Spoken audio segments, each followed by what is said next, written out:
Okay, good afternoon everyone. Diyos maray na hapon tabi giraray sa Indogabos sa nagantabay kang programang Maray na Hapon with Father Butch Bombase OP. Ngunyan daw ning Lunes petsa 7 kang bulan ning Oktubre 2024.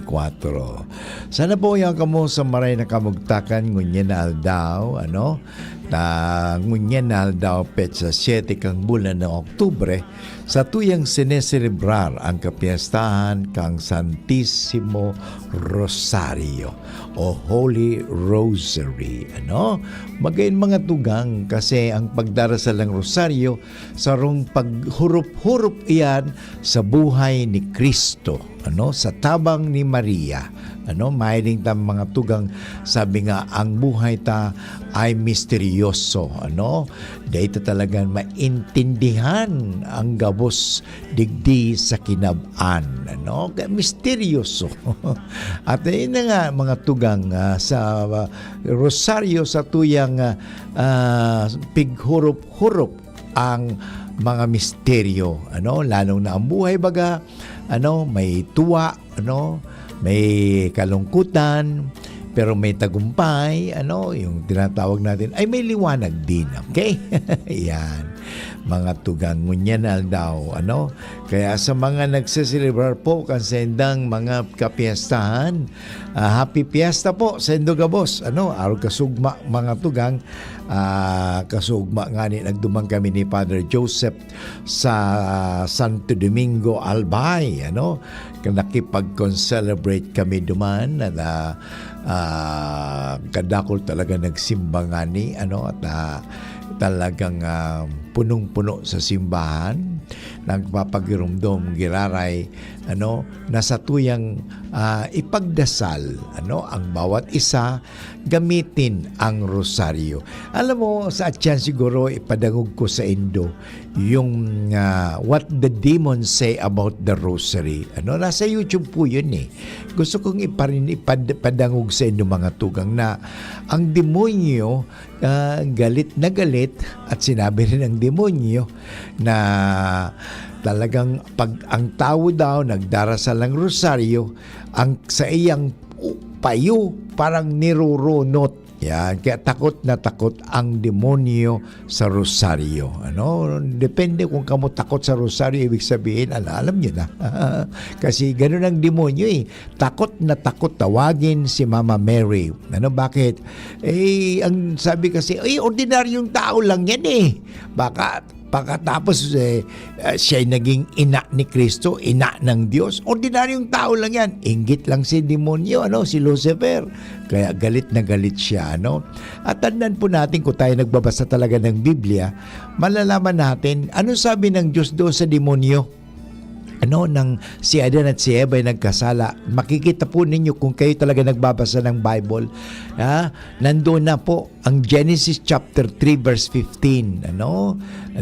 Sinabi ng Panginoong Diyos doon sa serpent, the woman will crush your head. Yun, ibig sabihin, talagang yan, napaka makapangyarihan, at ang salita ng Diyos. Yun.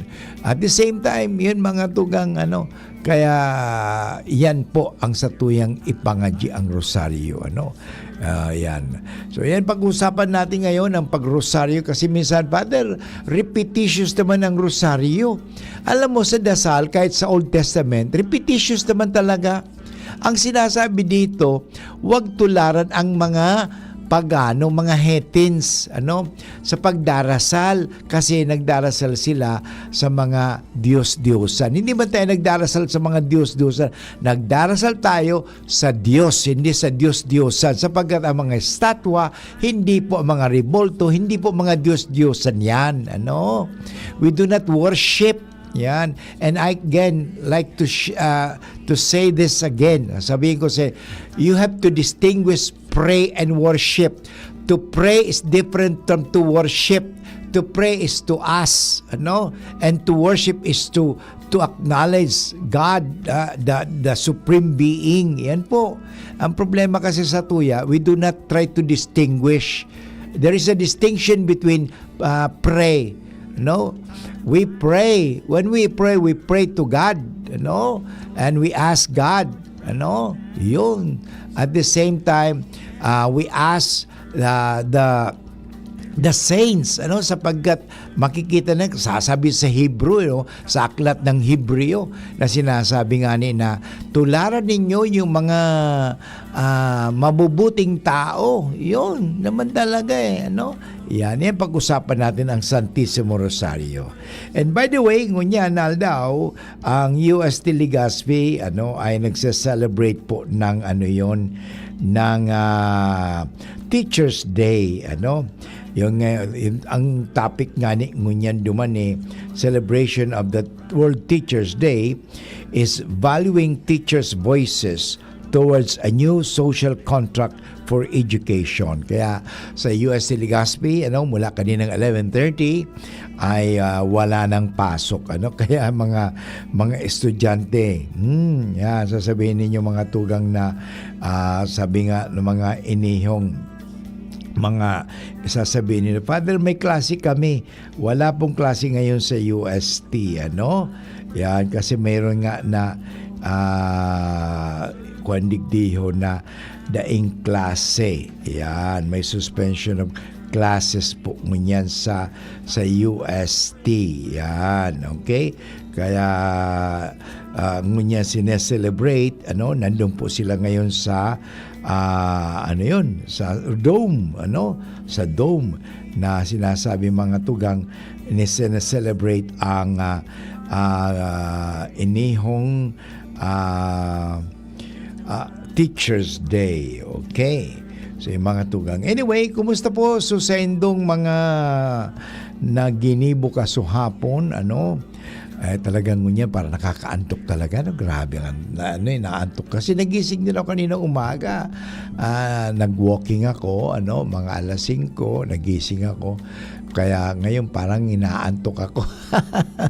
But anyway, padagos kita, So, siyempre kasugma, siguro nagsimba ka mo, magayon din so ebanghelyo ka sa ugma mga tugang na nagpapagirumdum sa tuya na ang kasal ay sabi nga, what God has put together, let no man put asunder. Okay? So, yun pa mga tugang, So, yan talaga ang sa tuyang sa tuya ngani na pighurup-hurup magayon itong mga tugang. Kasi sabi ko nga ni kasugma, may pagkakaiba kaya ang contract sa covenant. Sa atin, ang kasal ay hindi lang po contract, hindi kontrata, kundi covenant. So ano po bang ibig sabihin ng contract? Ano bang ibig sabihin ng contract? Of course, pag sabing contract, may legal binding yan, okay? But ang spiritual agreement, yan ang tinatawag natin covenant. Yan. So, contract is an agreement between two parties, while a covenant is a pledge. Kaya sa kasal, hindi ba nangako, nagpa-promise yung mag-asawa? Yun, yan ang ibig sabihin ng covenant. Kasi ang tingin kasi ng iba, ang kasal, kontrata sana. Dahil kontrata yan, pwedeng may expiration yan. But ang covenant, wala pang expiration. Kaya sabi ko, itong babae, one time, tinitigan niya ng gusto yung marriage contract. At sabi sa iyang agum, Darling, kanina ka pa dyan masyado kang pinag-aaralan mo yata ang marriage contract natin. Hindi naman, wala naman. Ano bang hinahanap mo dyan? Sabi ng lalaki doon sa kanyang asawang babae. Wala naman. Pagkatapos, hindi, tinitingnan ko lang. Dito sa marriage contract, mayroong expiration. Yun. Walang expiration po yan kasi ang marriage is not simply a contract but a covenant. It is an agreement pero more on a pledge or a promise. Okay? At the same time, a covenant is an agreement you can break while a contract pala. While a covenant is a perpetual promise. Yan, perpetual promise. So, ipagkiramdam lang po sa kasuhapon kasi yan po ang nangyari, kasuhapon sa Ebanghelyo. So, mga Pariseo, naghahapot kay Kristo, yung about the legality, Pero hindi naman ibig sabihin legality lang, legality. Kasi alam mo, hindi naman dahil legality, at sabi nga, there is more than to legality, and that is what we call morality. Because not all legal is, sabi natin, good and moral. Kasi halimbawa, legal po ang pagpatay, ang euthanasia. O Father, legal bang pagpatay? Sa Amerika, halimbawa, yung bata, abortion, pinapatay na yung bata sa sinapupunan pa lamang. Kaya tingnan mo, mga babae, murderer na kaagad, killer. May ganun, nagigitayong killer. Nagigitayong mamamatay tao. Yan ang problema, legal. Pag legal kasi, pwede kang pumatay. Legal naman, Father, di ba? Legal. Legal ang mag-abortion, legal ang divorce, legal ang euthanasia, yung mercy killing, legal. Pero ang tanong, tama kaya?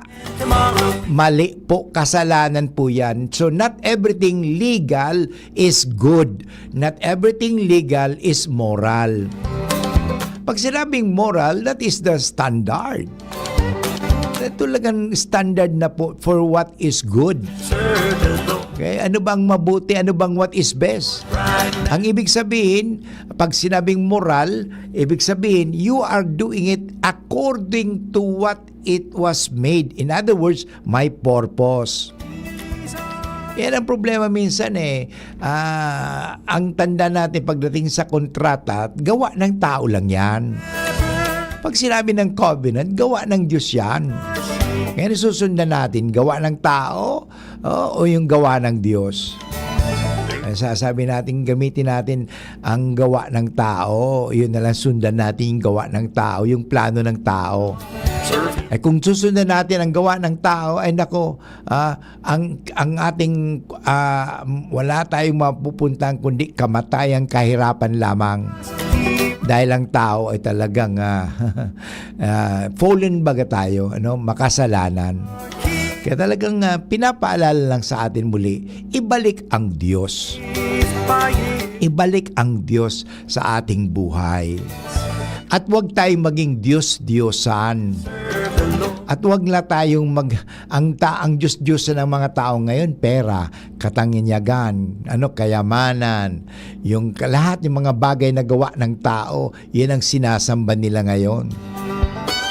Ang rebulto, hindi Diyos-Diyosan yan. Ang tulad ng halimbawa, bakit tayo may bayani? Bakit tayo may rebulto ni Rizal? Paalala sa atin na tularan natin ng mga taong gumawa ng kabutihan. Yan mga tugang importante, mga pagirumdum. Kasi sabi nga ang tao ay talagang sadyang makalimutin. At ano ba ang gamot sa mga taong nakakalimot? Paalala, paalala, paalala. Kaya ito, nagpapaalala lang tabi si Father Butch, Hindi ako galit, hindi ako, kundi nagpapaalala lamang dahil marami sa atin nakakalimot o sadyang talagang nagkakaroong Alzheimer o talagang sinasadyang makalimutan ang katotohanan. Alam mo, napakaganda po, balikan natin lagi ang katotohanan sapagat sabi nga talaga sa Bible, the truth will set you free. Anyway, tugang, pwede po kamo magduman sa indong mga Facebook, at duman sa Facebook tabi, magduman kamo sa DCGB News Online, at pagkatapos i-like tabi nindo ito, and then paki-share, para sa mga classmates nindo ay makadangog at makashare. Okay? So anyway mga tugang, magayon iniho. Ano? Nakita gabos ay mag-iribahan. Okay? Aron ganing igwana ng comment na nahiling ko siya ng comment nini. Gusto kong batiin po ang aking kaibigan na si Lulu Nava na nakikinig all the way from Malabon. At the same time, si Edwin Magalona. Good afternoon, Father Butch, watching from Manila. Okay? So anyway, tugang, babalik si Father Butch pagkatapos ng mga pagirumdum. Ang oras sabi ko niyan, 18 minutos makalipas ang alaw nining hapon. Ito ang dahilan, kaya lamang ang may tapang. Pinakalang dehado, yung palal yamado. Ito ang tunay na never say die. Saya na tayo tunay. Ang may tapang. Itaas ang tagay. Kabarangay. Drink responsibly. Ginebra San Miguel, lamang ang may tapang sa One Ginebra Nation. Kapag nagkakaedad na, mas importante ang proper lifestyle. Jogging tayo pa. Sige nak! Maliwanag ang benepisyo ng tamang pagkain at ehersisyo. Kasama pa ang pag-inom ng Optin. May nutrients ng lutein, vitamin C, E at zinc. Parte na ng aking daily regimen. Ganda talaga ng view dito pa. Kitang-kita! Mahalagang paalala, ang Optin ay hindi gamot at hindi dapat gamitin panggamot sa anumang uri ng sakit. Labanan ang maagang panlalabo ng paningin sa tulong ng Optin. Kitang-kita ang kalusugan. Mabibili sa mga leading drugstores nationwide. Angat ang lahat, aprobado na yan. Sa pag-uswag kita, mag-iribahan. Makatao, makadiyos, matinabang. Yan si Giselle Salceda, mga tugang. Sa pangmalalauman sa pagserbisyo. Programang salud asin pang turismo. Programa kantesda asin mga ayuda. Infrastruktura tabang sa paraoma. Estudyante para siya ay mahuhudyan. Mga senior citizens siya masasarigan. Makusog na boses kang kabataan. Si Giselle Salceda kami nagtatabang. Siya ang leader na kaipuhan ta. Handang magsilbi malalauman pa. Giselle Salceda, kaibahan ta. Angat ang lahat ng kahiman. Angat ang lahat ng bayan. Serbisyong Giselle Salceda ang kailangan. Camille Prats Yambaw po. Yan sila Nala at Nolan. Nagkakatuwaan. Mommy, wala na ko ubo. Good! And what did mommy give you? Plemex for kids. Para sa ubon ng mga anak ko, Plemex for Kids. Gawa sa natural na halamang lagundi. Tinutunaw at pinalalabas ang plema. Ginhawa sa aming pamilya. Plemex for Kids. Ang batang lagundi, Plemex! Vitex Segundo L is the generic name of Plemex for kids. If symptoms persist, consult your doctor. Mommies, agapan agad ang ubo at plemang nakabara. Pambatang lagundi, Plemex! Mommy and Daddy, back to school na ba ang inyong chikiting? Sa pagbabalik ng school-based immunization ng DOH katuwang ang DepEd at local government units, siguruhing sila ay protektado laban sa mga vaccine-preventable diseases. Makilahok at makipag-ugnayan sa kanilang mga paaralan, and together, let's protect the future of our children. Be wise, immunize! Isang paalala mula sa inyong DOH Bicol Center for Health Development.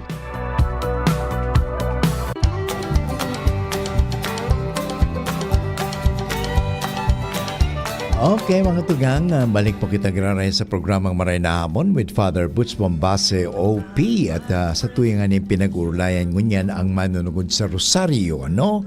Bagamat ito po ay sabi nga paulit-ulit na Rosario o paulit-ulit na darasal, ay para bang paulit-ulit din tayo ng I love you, ano? Kasi hindi naman dapat tayo magsawa na magsabing I love you, ano? Nga lang minsan Father Corny. Kasi siguro nakukurnihan ka ng I love you kasi hindi ka naman talaga tapat magmahal. Pero kung talagang totoong nagmamahal ka, hindi ka makukurnihan magpaulit-ulit ng I love you.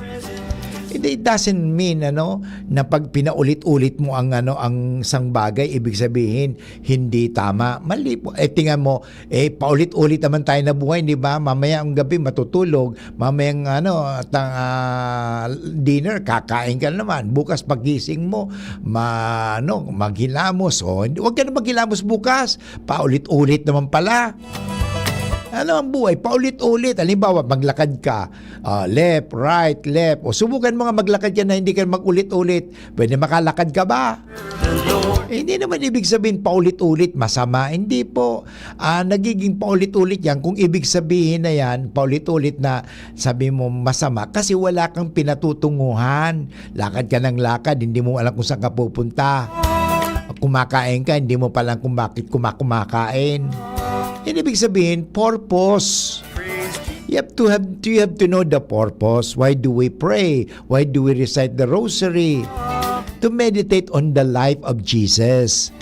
Because the rosary is in the Bible. Hanapin mo ang Annunciation. Nasaan ba yan? Nasa Bible.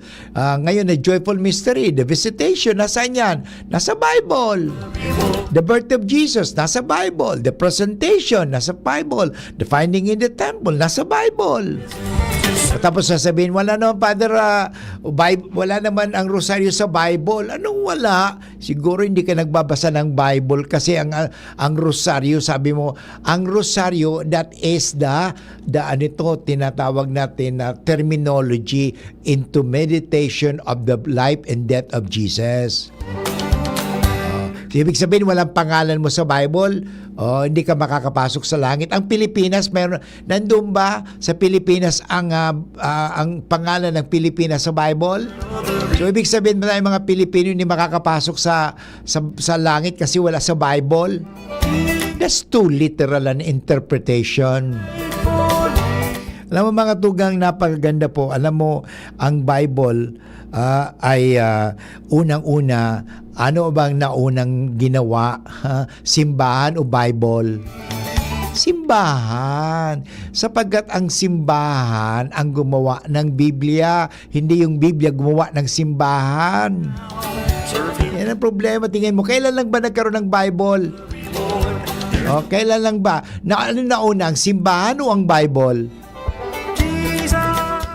Nauna ba kayong simbahan? Bakit nung nilikha si Adan si Eva, may Bible na? Wala. Pagkatapos na nangyari, so nauna muna yung tao. Yun. Yan, napakahalaga. Minsan binabaliktad kasi natin. Yun. Nauna daw ang Bible kaysa sa simbahan. The Bible is the collection of books, hindi ba? O kailan nagkaroon ng printing press? Yun. Anyway, sana maintindihan po natin yan. Kasi sabi nila, Father, wala naman sa Bible yung rosary. Alam mo, marami na Santo Papa, mga santo, and Christian leaders have exhorted us to pray the rosary. And every time Mary would appear, sa mga apparition ni Mama Mary, doon sa Fatima, sa Lourdes, kahit sa Medjugorje, kahit saan, anong sabi ni Mama Mary? Pray the rosary. Alam mo, yung ginamit ni Santo Domingo yun. Doon sa exorcism. Napalay sa Santo Domingo yung demonyo sa pamamagitan ng rosaryo. Rosary is a powerful prayer. Because one that can change your life. Nakapagbabago talaga yan. Subukan mo magdasal ka ng rosaryo araw-araw at meditate. Hindi yung Hail Mary, kasi minsan may nagdasal daw. Ako, Father, marunong ako dasal rosaryo. Galing ko. Ako dasal rosaryo. Dali, finish kaagad. Madali ako. Sabi niya, okay, sige nga. Magdasal ka ng rosaryo. Okay. Dasal siya, Our Father. Okay, the first joyful mystery is the Annunciation, Our Father. Hail Mary, paleo, paleo, paleo, paleo, paleo, paleo. Glory be. Okay. The second joyful mystery, the Visitation, Our Father. Paleo lang yan. Paleo, paleo, paleo, paleo, paleo, pareho. Tapos na. Third, Father, ako tapos na dasal rosaryo, pareho lang. Yan, hindi po dasal rosaryo yan. Hindi dasal rosaryo. Okay? Ang dasal ng rosaryo, pinagninilayan natin ang buhay ni Kristo. Tulad halimbawa, the joyful mystery. Anong joyful mystery? Misteryo ng tuwa. Joy, di ba? Joy, maugma. Okay? So first, anong maugma? Okay, ang maugma, when the angel Gabriel give a message to Mary and called Mary, "Hail, full of grace." Tingnan mo, si Maria sa lahat na nilikha ng Diyos, si Maria lamang ang tinawag ng anghel, at ang anghel, sugo ng Diyos, tinawag si Maria, puno ng grasya, hindi puno ng grasa. Hindi puno grasya, punong grasya, hindi puno grasa. Alam mo, kaya totoo yan eh. When you pray the rosary, I tell you, you will change your life. At the same time, tingnan ninyo, bakit may mga pamilya ngayon na nagkakawatak-watak dahil sabi na, wag na kayo magdasal ng rosaryo.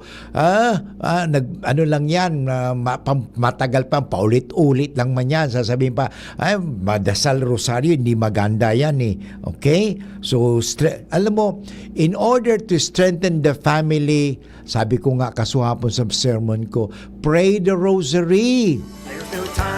Alam mo, I will testify, personal po ini. Alam mo, ang mama ko, papa ko, hindi perfect family. Hindi kami perfect family. Away dito, away doon. Pero pero dasal kami, rosaryo. Padre, ka Chinese? Bakit ka parang nagsasalita Chinese?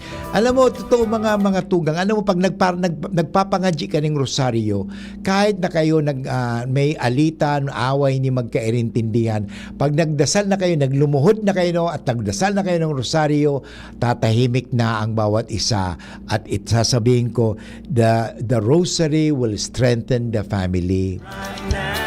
Kaya nga, halimbawa, bakit ngayon tingnan ninyo, maraming mga pamilya ang nawawasak. Because sabi, Father, no time kami, no time. But you have time sa mga gadgets ninyo. May mga time kayo mag-Netflix, may time kayong mga ibang bagay. Pero pagdating sa rosaryo, pagdating sa Diyos, wala time. What time, Tibor? Father, wala time, no time. May time kayo sa academics, may time, ang dami time. Pero hindi ka nagtataoning time para sa Diyos. Alam mo, give time. Sabi nga, how can you have time when you do not spend time?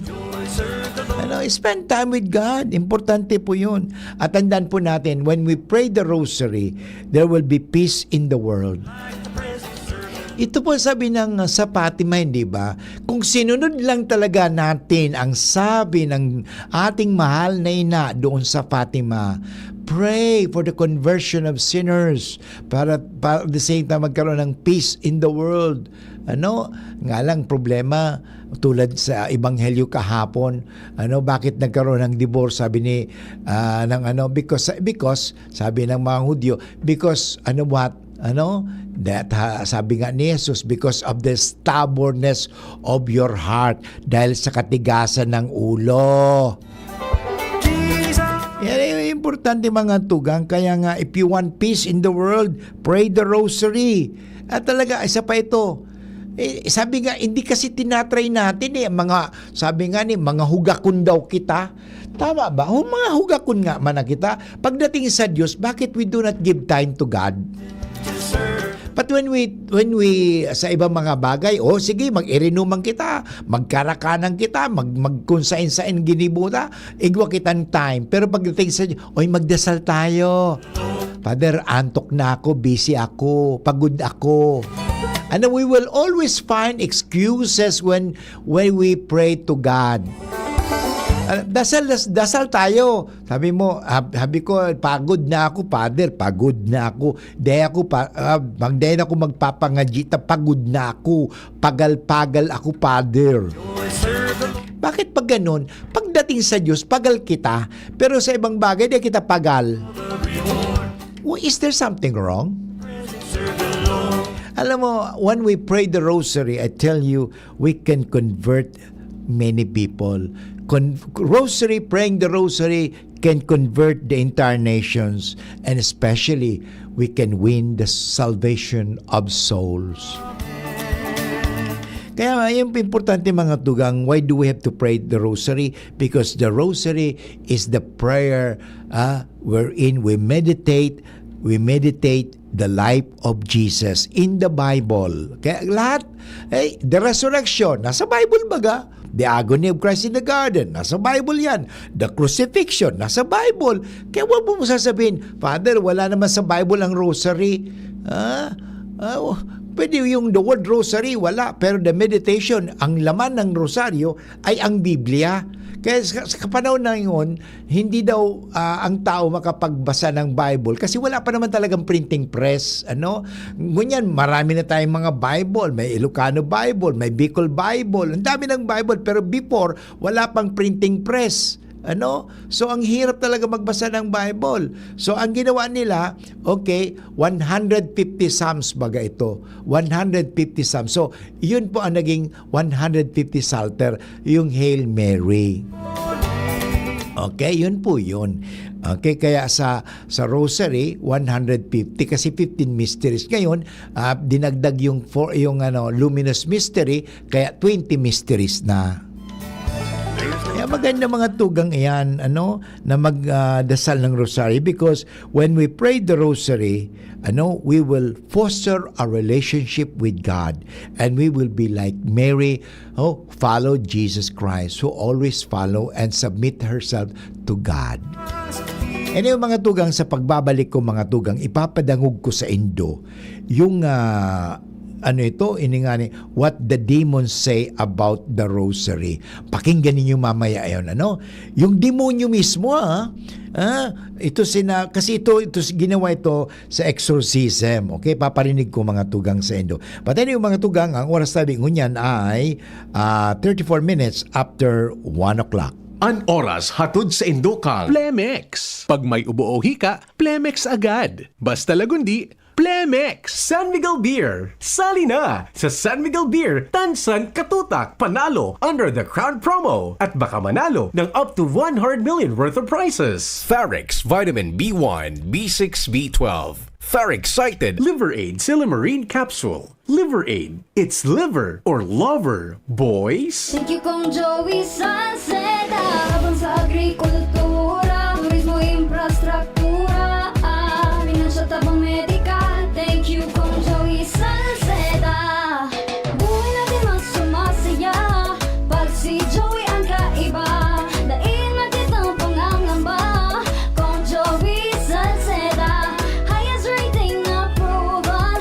Ang sa tuyang congressman. Albayahit ang atang lahat. Kong Joey Salceda. Albay ahead ang lahat, oh. Albay ahead ang lahat, oh. Kong Joey Salceda. Sige na, sagutin mo na ako. Ano ka? Sinuswerte? Yes! Sa San Miguel Beer Tansan Katutak Panalo under the Crown promo. Uminom at silipin ng Tansan at baka manalo. May 6 na Toyota Zenix HEV, 40 Yamaha NMAX na motor, 250 Samsung A15 smartphones, libo-libong San Miguel Beer shirts, jackets, at libreng beer. Up to 100 million pesos worth of prizes. Sali na sa San Miguel Beer Tansan Katutak Panalo under the Crown promo. Promo from July 1 to December 31, 2024 for DOH FDA CFRR permit number 0646 series of 2024. Drink responsibly. Protektahan ang inyong PhilHealth Fund. Huwag ipahiram ang PhilHealth ID o MDR. Huwag ipagamit ang PhilHealth membership sa iba. Huwag pipirma sa blankong PhilHealth claim forms. I-report ang mga nag-aalok ng libreng operasyon para sa mga PhilHealth members. Magbayad lamang sa mga PhilHealth accredited collecting agents. I-report ang anumang gawaing kaduda-duda sa PhilHealth Action Center, Area Code 02-441-7442 o sa pinakamalapit na tanggapan ng PhilHealth sa inyong lugar. Okay mga tugang, ipapadangog ko na po sa Indo mga tugang yung nasa YouTube na pinaano ko yun What demons say about prayer. Okay? Ito po mga tugang. What the demons say about the rosary. Anong sabi kan mga demonyo manunungod sa rosaryo? We must understand that Satan and his demons are master manipulators, deceitful liars through and through. However, since the Catholic Church has authority over Satan and his minions, during a Catholic exorcism, the demons are forced to obey the priest and tell the truth, even Satan himself. Sometimes the priest will force the demons to admit certain things. The Catholic exorcists tell us that when forced, the demons admit that the rosary is the weapon they fear most. In some cases, they've even recorded this on audio tape. Here are 4 exorcists or exorcism cases that show the demons admitting the truth about the rosary. By the way, it may seem in this video like the demons are giving this information up voluntarily. They aren't. If you listen to the audio recordings of some of the cases I've included, as I have, they only give this information up after being repeatedly ordered to by the priest. They don't want this information to get out. So keep that in mind as you watch the video. Si Father Gabriel Amorth, yung Pope Exorcist po. Father Gabriel Amorth was the chief exorcist for the Vatican before his death a few years ago. Father Amorth, in an interview, said once during an exorcism, he interrogated Satan about the Virgin Mary. Father Amorth, what are the virtues of the Madonna that make you the angriest?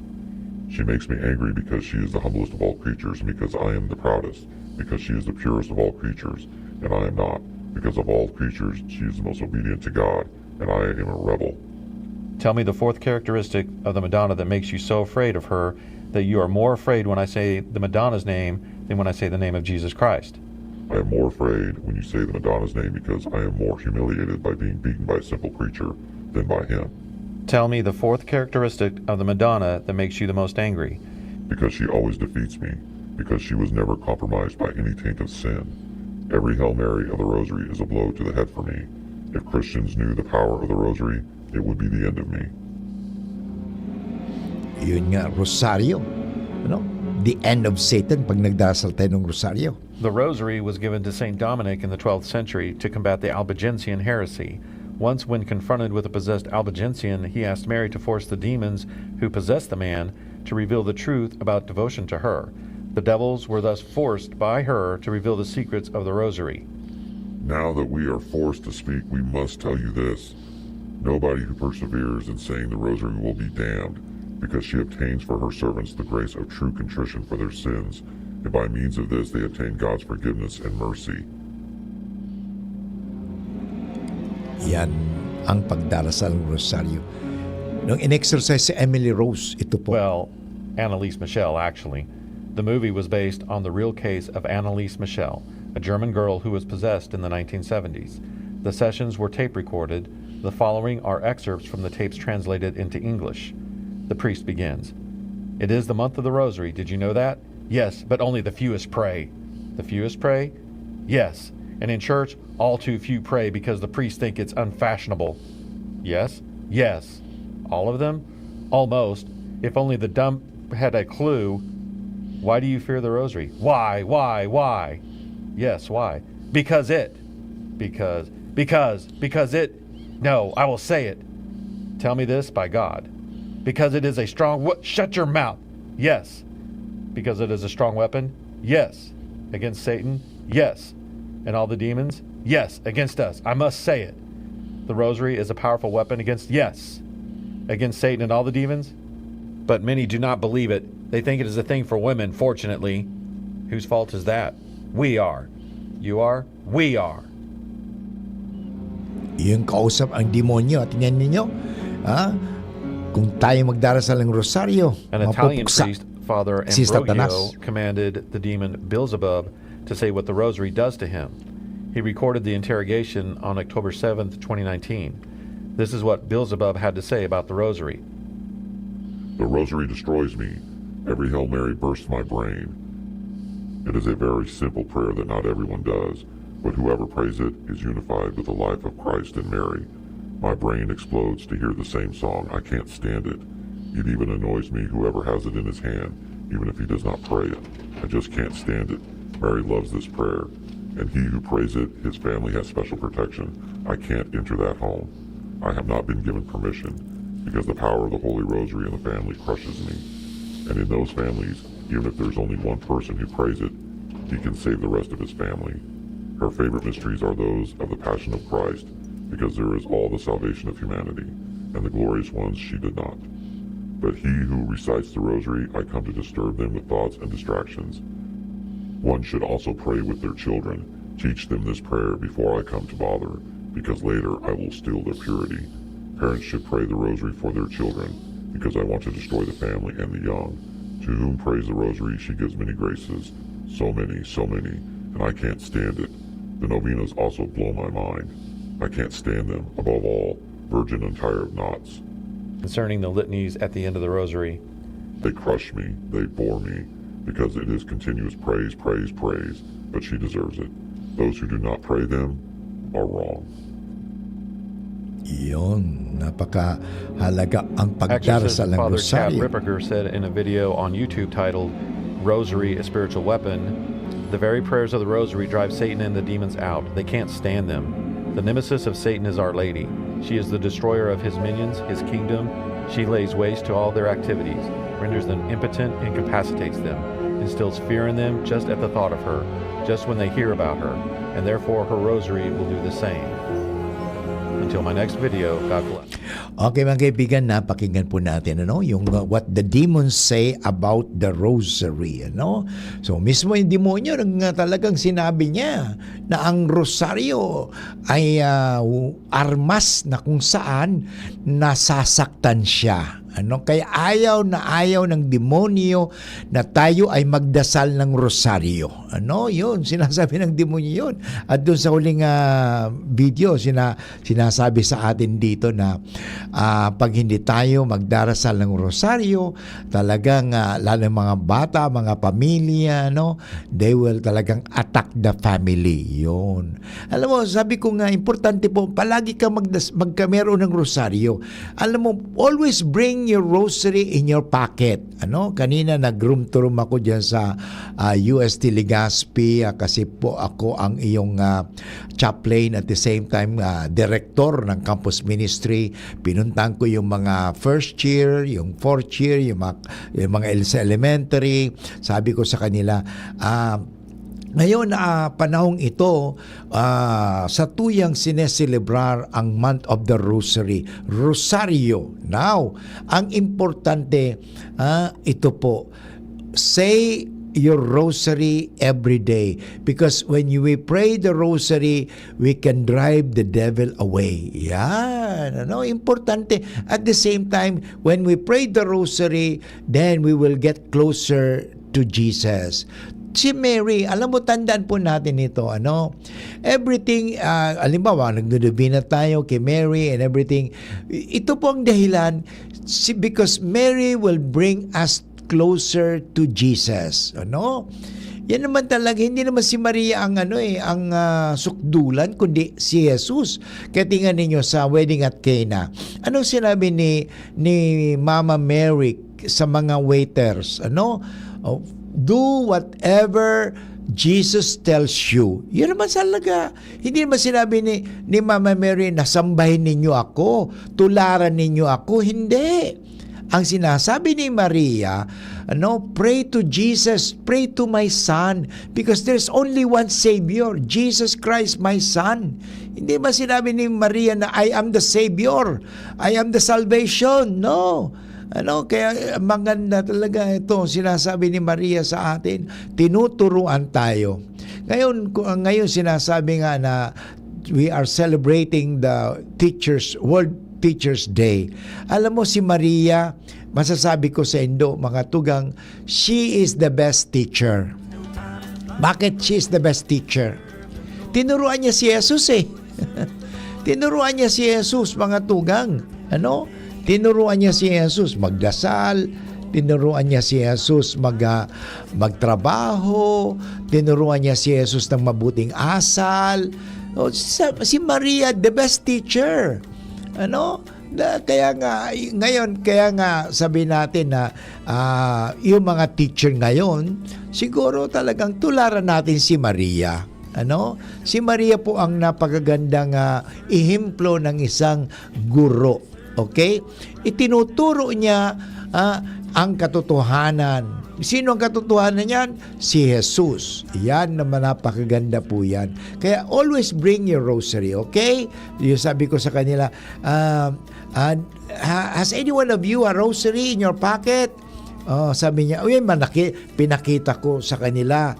You always, miski nga ni ikaw nakakapag-rosaryo kasi may ginagawa ka, pero at least have your rosary always in your pocket. There are two things na dapat gawin natin, sa tuyang bulsa. Sa right side or left side, whatever side you like it, sa panyo. Okay? Handkerchief. Ano? Yan po. Pagpahid ng pawis, pagpahid ng luha, at the same time, the rosary. Okay? Always have your rosary in your hand, your pocket. Alam yung mga tugang, kasubag kong aga naman nga ni, naglakad ako dyan sa may Legazpi Boulevard. Solo-solo ako. And while I was walking, I was praying the rosary. Ano? And not for me to be noticed. Ano? Ay kung may siguro may naka-notice sa akin, well and good. Pero hindi ko naman sinasabi, bakit yan nagdarasal ng rosaryo? Well, di ko naman kayo pinakikialaman. Halimbawa sila, mayroon silang headset, nakikinig sila habang naglalakad.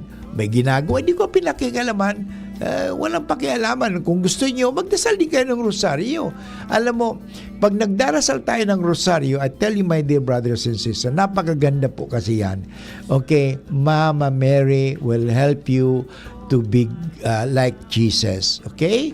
Si Mama Mary. Okay? But anyway, babalik kira si Father Boots pagkatapos ng mga pagirumdum, mga oras tayo yan, 49 minutes after 1 o'clock.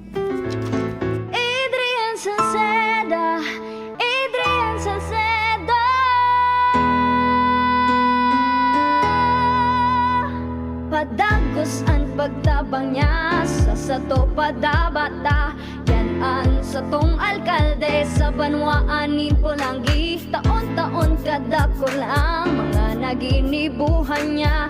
Idolo padabata si Adrian Salceda. Tunay na aki kang tercer distrito. Nonoy Kap Adrian sa tuyang idolo. Adrian Salceda, padabat siya kan masa. Alcalde kan Pulangi, Mayor Nonoy Kap Ikana. Adrian Salceda, pag-asenso na matita. Banuan kan Pulangi, kay Mayor Nonoy Kap. Vice ganda! And my for MacSaver Sulit Busog Meals. Huwag nang gumastos ng sobra-sobra pa. Ang Chicken McDo Meal, 99 pesos na lang. Ang mabusugera, Chicken McDo pa. Much malaki, much juicier, much crispier, much sulit talaga. Versus previous recipe and price. MacSaver Sulit Busog Meals, 99 pesos na lang. Ang mabusugera. Chicken McDo, mushroom pepper steak, and cheeseburger meals now at 99. May bagong energy na! Bagong-bago, pinakamarhay na Enervon, Enervon Z+. Pinabusog with zinc, vitamin C, vitamins B1, 2, 3, 5, 6, and 12, as in vitamin E. Bagong-bago, pinakamarhay na Enervon. Hey! Enervon Z+. Unilab yan. Multivitamins plus zinc is the generic name of Enervon Z+. If symptoms persist, consult your doctor. Sige na, sagutin mo na ako. Ano ka? Sinuswerte? Yes! Sa San Miguel Beer, Tansan Katutak Panalo under the Crown promo. Uminom at silipin ng Tansan at baka manalo. May 6 na Toyota Zenix HEV, 40 Yamaha NMAX na motor, 250 Samsung A15 smartphones, libo-libong San Miguel Beer shirts, jackets, at libreng beer. Up to 100 million pesos worth of prizes. Sali na sa San Miguel Beer, Tansan Katutak Panalo under the Crown promo. Promo from July 1 to December 31, 2024. Per DOH, FDA, CFRR, permit number 0646 series of 2024. Drink responsibly. Okay mga tugang, balik po kita girare sa programa Maray na Hapon with Father Butch Bombase OP at sa tuyang ngunyan na aldaw na at siselebrar ang kapista ng Holy Rosary, okay? At sabi ko mga tugang, if we only pray the Rosary every day, what a benefit, benepisyo ang maitatabang sa tuya, Sabi nga, why? Because daily Rosary prayer can bring inner peace. Totoo po yung mga tugang iyan. Pag kita naggangaji ning rosaryo, magkakaigwa ka ning katuninungan sa isip. Totoo yan. Try mo. Hindi mo kasi tinatry. Kaya sasabihin mo, nagreklamo, di po nga tinatry, nagreklamo ka na tulos. Try mo. Para may sinasabi, di mo pa nga nalalasaan, pampait na kaagad. actually, praying the rosary can bring inner peace, increase faith, deeper understanding of Christ's life, and lalo na a stronger relationship with our Mother Mary. Alam mo, I like to share with you, mayroon pa tayong 5 minutes, There are 5 additional reasons to pray the rosary. Okay, number 1, Mary can help us to better know her Son, Jesus Christ. Okay? Bakit? Si Maria, sabi ko nga kasubago, Mary is the best teacher because she was the teacher of Jesus. Okay? So, tinuro ni Mary, kay Jesus. Kaya nga sabi, when we pray the rosary, Mary can help us be better know her Son, Jesus. Ituturo niya sa tuya si Jesus. Sabing maga, to God or to Christ through Mary. Bakit hindi ba pwede magdiretso, Father? Yan naman talagang importante. Bakit? Si Jesus ba naging tao kung wala si Maria? Hindi ba? Naging tao si Jesus dahil sa pagsang-ayon ni Maria nang sinabi ng anghel, Maria, pwede bang maging ikaw ina ng Diyos? Anong sabi ni Maria? Hindi niya maintindihan lahat ng mga bagay, pero sabi niya, Lord, okay, let it be done to me according to your word. She trusted in the words of the angel. Okay? Yan ang number 1, Para makilala natin si Jesus, si Maria ang magtutulong at tuturo sa atin to know her Son, Jesus. Pangalawa, when we pray the rosary, we will those who pray the rosary are promised graces in indulgences. Totoo mga tugang, pag tayo nangangaji ng rosaryo, magkakaigwa kita ni talaga ng mga grasya, at indulhensya. Pangatlo, totoo mga tugang, when we pray the rosary, it will brings us victory in battle. Alam niyo, noong sa Battle of, tanda nito noong 16 na siglo, sinalakay ng mga Turko ang maraming bansa hanggang sa panganib na mahulog sa kamay nila ang buong Europa. At nalupig ng Muhammadanismo ang Kristyanismo. Kamuntik na talagang malupig. Kaya si Pope Pius V ay nanawagan sa mga haring Kristiyano upang magkaisang sugpuin ang panganib na yun. Okay? Ang sangkang Kristyanuhan ay inanyayahan ng Santo Papang ito upang manalangin sa mahal na Birhen sa pamagitan ng walang patid na pagdarasal ng Santo Rosario. Yun. Kaya talaga nagbigay ng tagumpay. Ang Rosary will bring victory in battle. Kaya noong October 7, 1571. Pakinggan ninyo ito Ano nangyari nung October 7, 1571? History po ito. Samantalang nakikipanayam si Papa Pio V sa kanyang mga kardinal, ibinalita niya ang pagtagumpay ng mga hukbong Kristiyano sa Lepanto. Paano sila nagtagumpay? Dahil po yan sa Rosario. Yan. Kahit dito sa Manila, yung Battle of La Naval, paano po nanalo sila? Dahil yung mga sundalo sa kabila ng kamay ay Rosario, sa kabila ay armas. Pero dalawang armas nila. At nanalo sila. Dahil sa panawagang ito sa Lepanto, itinatag ng Papa ang piyesta ng Nuestra Señora de la Victorias. Kaya nga, dati ang tawag dito, Our Lady of Victory, hindi Our Lady of the Rosary. Kaya nga, when we say Our Lady of Victory, O may Victory ba dyan sa Legazpi? Victory Village. O yung pagsabi, Victory is the Rosary. Kaya ayun po yan, Rosary is victory. So yun, sa pagkaraan ng anong pista ng Nuestra Señora del Nuestra Señora Santissimo Rosario. Dito sa ating bayan sa Pilipinas, itinuring ng biyaya ang mahal na ina ang pagwawagi ng mga Kastila at mga Pilipino laban sa mga Holandes noong 1646. Napakaganda po yun. Kaya nga, dasalin natin ang rosaryo araw-araw. Yan ang mabisang sandata ng Kristiyano. At sabi ko nga kanina, naparinig ko sa inyo yung boses ng demonyo. Narinig nyo kanina yung boses ng sabi ng demonyo, natakot ang demonyo kay Maria, at lalo na takot ang demonyo sa pagdarasal ng rosaryo. Kaya sabi ng demonyo, huwag kayong magdasal ng rosaryo sapagkat tuwing kayo nagdarasal ng rosaryo, nagugulo ako, nalilito ako. Yun. Susundan ba natin ang demonyo o susundan natin si Kristo? Yun. Nasa inyo na po yan. Kaya nga mga kaibigan, nagwagi ang Kastila at Pilipino laban sa mga Holandes noong 1646 dahil saan? Sa pagdarasal ng rosaryo.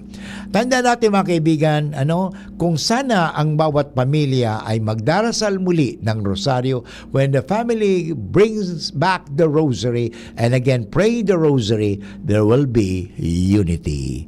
Anyway, inabot naman tayo ng oras ng pamamaalam. Ito po si Father Butch Bombase, OP ng UST Legazpi. Nagpapasalamat po ako sa ating technical man, walang iba kundi si June Napoles.